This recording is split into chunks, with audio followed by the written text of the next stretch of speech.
Hello again, Commodore fans. Again, I'm Michael Kandler, head baseball coach here at Gulf Coast State College. I'm here with one of my former players, Adam Bleday. Adam had a great career here at Gulf Coast, and then he was an extremely advanced student, so he actually went to the Ivy League through the University of Pennsylvania. After finishing his playing career there, he was drafted by the Houston Astros, played a couple of years in the minor leagues, and now he is a minor league pitching coach with the Baltimore Orioles. So what Adam is going to do today is just kind of demonstrate some things. Jake Schuster, our pitching coach, gave you some good fundamental stuff in our last video. Now Adam's going to talk about some good drill work and some things to try to master the mechanics and the fundamentals of pitching the baseball.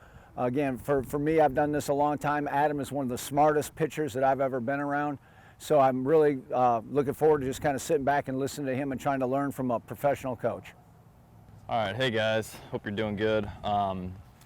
Just some of the things we see with the guys in pro ball now today that we have in our organization is just, you know, the quality of movers they are. We got really athletic guys. We have all different types of body types, some tall guys, some short guys, but they all have one thing in common, and that's just moving efficiently. So the first thing I'm going to just kind of show you guys is a couple of band exercises we have in place to get our arms loose. And so let's wander over here. So I'm using the crossover symmetry. Jaeger bands are pretty popular and those work just fine. So the first move, we're just gonna do a row. So keeping my shoulders down and back so my scaps are engaged, I'm just gonna pull back with my elbows. Squeezing that mid-back, okay? So that's just a pretty simple row. The second one, we'll do an internal and external rotation. So this is going to be our external rotation.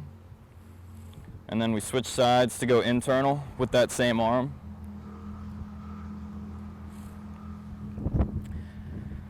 Third exercise we do is this pull. And just to get enough engagement, we don't want our rib cage flaring out. We don't want to be arching our back super big there. So just trying to stay strong and warming that shoulder joint up all around. The next one is to kind of open up that chest and front of the shoulder. So we'll start in an overhead position. Again, rib cage is down because once I start arching my back, I'm losing power throughout my core and so on. So this one's gonna look like this. You'll feel a stretch right here in the pec, and then this is going to be good for that shoulder flexion. Again, not going super heavy, but 10 to 12 reps, I would say, getting that good activation. The fifth one,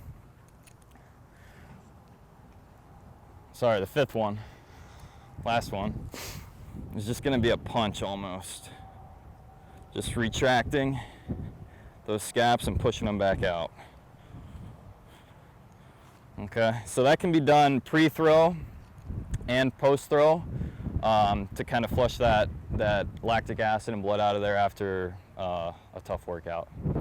Okay, so now that we've established our activation, we're ready to throw, and at this point we're looking to establish a rhythm, tempo, and timing with our delivery that we can repeat every single rep, okay? So it's important that my first couple throws, I'm moving my momentum in the direction of my target. That's gonna take a lot of stress off your arm and ultimately make you more efficient. So it should just look something like this.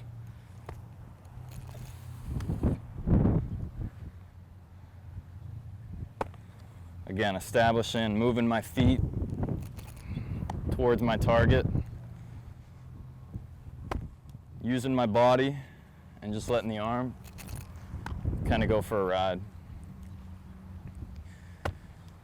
It's important too that we want to be able to hit every single throw on our extension side. So my extension side is going to be my glove side. For a righty, it would be that inside pitch to a lefty.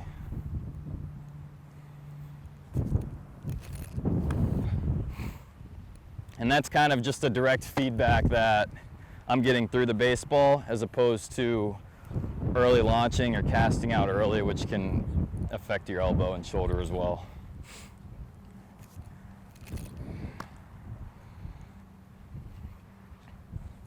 So in the throwing motion, there's some key points that just about every big leaguer gets to, you know, whether it's efficient, inefficient. They're usually somewhere around a common theme with how they move.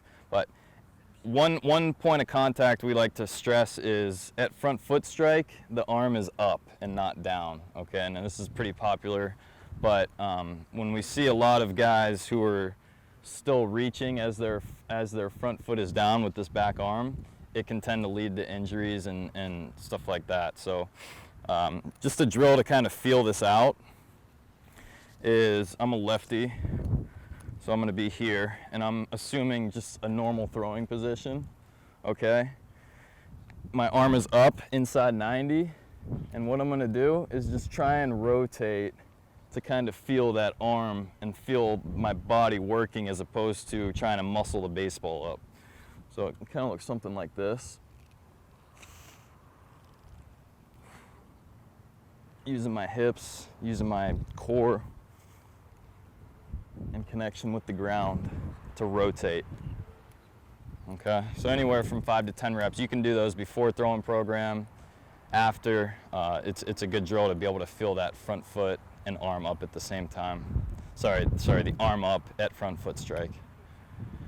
So when I played at Gulf Coast, you know, we really stressed location, and as a player in the minor leagues, location is key. You obviously have to have really good pitches to get hitters out, but being able to locate pitches can work to your advantage massively. Just one thing we use is a drill. We take these colored plates out, and it's a normal plate but a little wider with these two black and brown lines here. But really, you know, we're just trying to work fastballs on the corners, and then usually a changeup to try and tunnel off those lines. So my fastballs, I can work on the outside corners as well as elevated. And then with my changeup, I'm going to want to try and start that on my fastball line where the fastball ended, to try and get that that look-alike pitch. You know, you guys see it all the time on social media now, where they have the pitch overlays and stuff like that. This is what we're trying to get at, and this can all be utilized in your bullpen work. So just to kind of make it more of a competitive game, kind of like JJ was hitting live pitching against me, he's going to be calling out what color he wants, and I'll be telling him what pitch. So red fastball right down the plate.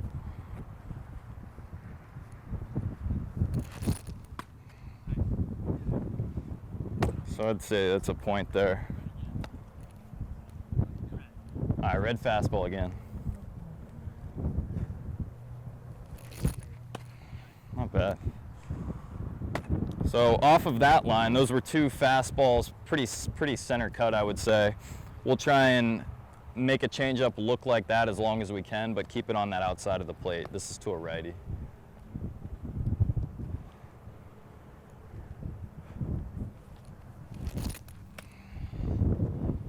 One more.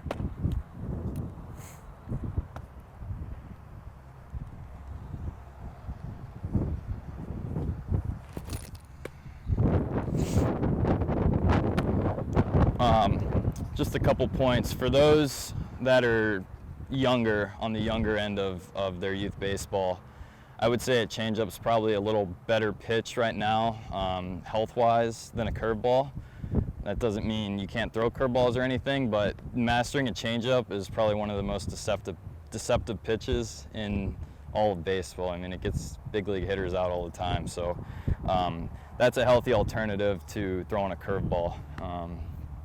But other than that, you know, just focusing on through the zone with all your pitches, and then filling up the zone as much as you can, especially at a young age, can get you looks in college, and, you know, possibly even further down the road, pro ball. So I hope you guys learned some points, and I hope you're staying safe and healthy.